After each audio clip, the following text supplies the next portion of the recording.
करवा चौथ का चांद तो आ गया, पर मेरा नहीं। नमस्कार और स्वागत है आपका मेरे यानी बिग डी के साथ दो पल फुर्सत के बिताने के लिए।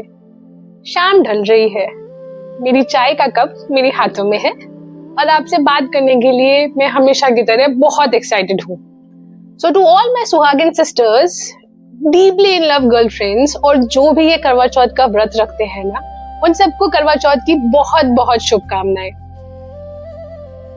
प्रार्थना है कि आपके सुहाग, पति, boyfriend, soulmates, whatever makes you take man, और आप एक लंबा, खुशहाल और स्वस्थ जीवन साथ में बिताएं। ये करवा चौथ मेरे लिए ना थोड़ा सा अजीब था, क्योंकि पहली बार मेरे हस्बैंड और मैं साथ में नहीं थे। अगर आपने पिछला एपिसोड सुना होगा तो आपको मेरी ये ट्रैजिक बैकग्राउंड स्टोरी जरूर पता होगी, वरना कोई बात नहीं, मैं फिर से दोहराई देती हूँ।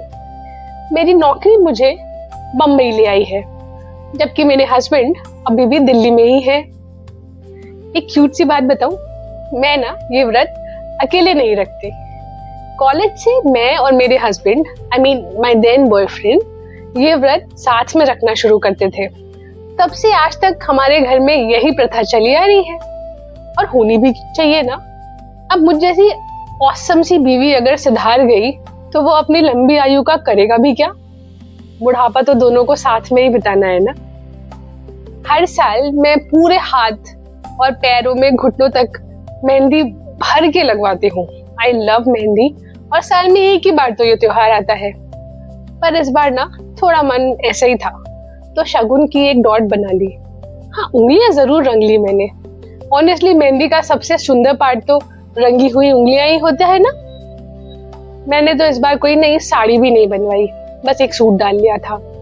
हर साल ना मैं ऑफिस से जल्दी निकल जाती थी, एटलीस्ट कोशिश तो करती थी। ऑफिस में औरतें एकदम हेवनली गॉर्जियस अप्सराएं बन के आती थी। उनके साथ बातें करके, मेहंदी डिजाइन की डिटेल्स अप्रिशिएट करके, उनकी साड़ियां चेकआउट करके हम सब कोशिश करते थे काम निपटाएं और 4 बजे तक ऑफिस से निकल जाए। वैसे let me digress a bit here. Men in the office are usually embarrassed by the sheer glam oomph in the office on Karwa Chauth, isn't it? कुछ एक्स्ट्रा अकोमोडेटिव हो जाते हैं और जल्दी जाने की हिदायत देते हैं, कुछ स्निगर करते हैं, दपा छुपा सरकाज़म करते हैं और कहते हैं ये लेडीज लोग ना, इन्हें तो बस बहाना चाहिए सजने और घर भागने के लिए। Seriously, I so wish they become us in their next birth. अगले जन्म उनको लेडीज लोग ही करियो भगवान। फिर समझ में आएगा कि 4 बजे उठकर घर के सारे काम निपटाना, लंच बनाना, सबको सी ऑफ करना, फिर धमाल तैयार होके 8 बजे मेट्रो में चढ़ जाना, दिन भर भूखे प्यासे ऑफिस का काम जल्दी जल्दी निपटाना और फिर घर जाना। उफ, कितना कितना कितना टायरिंग है। And not to mention the ever present male glare which is burning a hole through us. Anyways, so coming back to the topic, घर आकर मैं करवा माता की कथा पढ़ती थी। कॉलोनी की लेडीज के साथ फोटो सेशन और थम्बोला के लिए चली जाती थी। उनके साथ टाइम का पता नहीं चलता था सच में। लगभग 7 साढ़े 7 तक घर ऊपर आकर कुछ खाना बनाती थी। बेटे और पति के लिए पनीर, पूरियां, खीर, और मेरे लिए यूपी की स्पेशल डेलिकेसी चौवा और फरे। क्या अमेजिंग टेस्ट करता है ना, आई स्वेयर। इनफैक्ट सिर्फ यमी ही नहीं, it is relatively healthy as well, because it's a steam snack जो भाप में बनता है चावल के आटे और दाल के साथ। क्या आपने ये खाया है कभी? प्लीज ट्राई करिएगा अगर आपको मौका मिले। मेरी मम्मी के घर यही बनता था और मैं ट्राई करती हूँ कि मैं ये ट्रेडिशन जिंदा रखूं, हर करवा चौथ पे थोड़े से चौवे फरे बना के। दिल्ली वाली करवा चौथ की ना रौनक बहुत याद आती है। हस्बैंड का मेरे आगे पीछे घूमना, पूछना कि तुम ठीक तो हो ना, चक्कर तो नहीं आ रहे तुम्हें?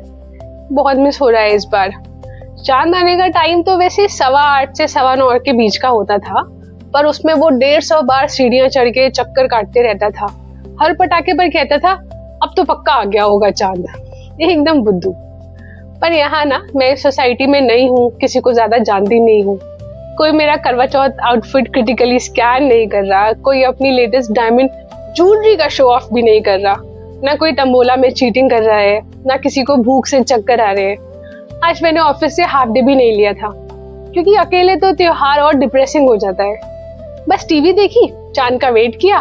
फनीली इस बार दिल्ली में चांद जल्दी आ गया, शायद 8:15 तक, और बम्बई में मुझे 9 बजे तक भी नहीं दिखा। फिर फाइनली हस्बैंड ने वीडियो कॉल पर चांद दिखाया और मैंने व्रत तोड़ लिया।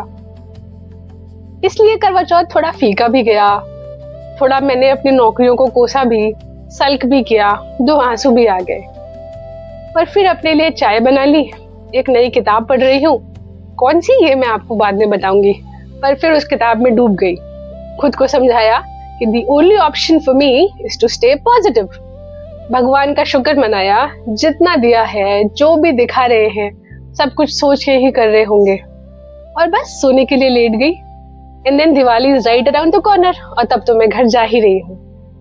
आप बताइए, आपके सोलमेट के साथ करवा चौथ कैसा गया?